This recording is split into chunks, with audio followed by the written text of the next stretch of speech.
આ તરફ ભરૂચમાં દેહ વેપારના બાંગ્લાદેશ કનેક્શનનો મોટો પર્દાફાશ થયો છે। બાંગ્લાદેશી મહિલાઓને ભારત લાવી દેહ વેપારમાં ધકેલાતી 60 બાંગ્લાદેશી મહિલાને કામની લાલચે ભારતમાં ઘુસાડ્યાનો ખુલાસો થયો।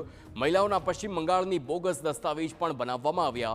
ભારતીય ઓળખના પુરાવાથી મહિલાને અન્ય રાજ્યમાં મોકલાતી બાંગ્લાદેશની ગરીબ અને જરૂરિયાતમંદ મહિલાને ટાર્ગેટ કરવામાં આવતી। દેહ વેપારના કૌભાંડમાં ફારૂક નામના એજન્ટ સહિત 4ની ધરપકડ। ભરૂચની અલ્ફારુક પાર્ક સોસાયટીમાં 12 પીડિતોને મુક્ત કરવામાં આવી છે। એજન્ટ ફારૂકના ઘરમાં ગોંધી રખાયેલી 4 મહિલાઓને પણ મુક્ત કરવામાં આવી।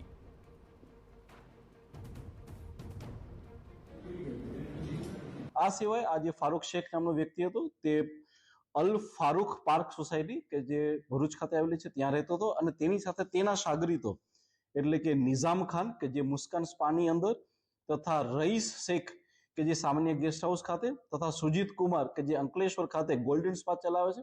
આ તમામ લોકો ભેગા મળી આ મહિલાઓ કે જે પોલીસે રેસ્ક્યુ કરી છે તે અને એ સિવાયની બીજી કેટલીક મહિલાઓ કે જેને પોલીસ વિશે હાલમાં માહિતી મળી છે તેની સાથે મળી ગોવા, મહારાષ્ટ્ર, રાજસ્થાન તથા મધ્યપ્રદેશ ખાતે આ મહિલાઓને ત્યાં દેહ વેપાર ત્યાં મોકલી આપતો હતો અને આ રીતે તે પોતાનો આખો વ્યવસાય ચલાવતો હતો। ઉલ્લેખનીય છે કે ભરૂચ શહેરના અનેક સ્પા અને ગેસ્ટ હાઉસમાં દેહ વેપારના ગોરખધંધાનો જે પર્દાફાશ થયો છે જેને લઈ ભરૂચ પોલીસને એસઓજી અને ક્રાઇમ બ્રાન્ચે મળીને કાર્યવાહી હાથ ધરી, જેમાં દેહ વેપારના બાંગ્લાદેશ કનેક્શનનો ભાંડાફોડ થયો।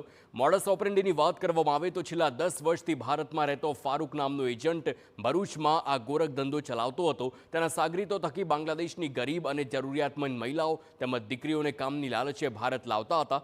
બાદમાં પશ્ચિમ બંગાળના બોગસ દસ્તાવેજના આધારે બાંગ્લાદેશી મહિલાઓને ભારતીય ઓળખના પુરાવા બનાવી આપતા અને ગોવા, મહારાષ્ટ્ર, રાજસ્થાન તેમજ ગુજરાત સહિત અલગ અલગ રાજ્યોમાં મોકલી દેહ વેપાર કરાવતા હોવાનો ખુલાસો થયો। તો આ સમગ્ર રેકેટમાં બાંગ્લાદેશી એજન્ટ ફારૂક શેખની પૂછપરછ પણ હજુ ચાલુ અને તેમાં ચોંકાવનારા ખુલાસા થઈ શકે છે।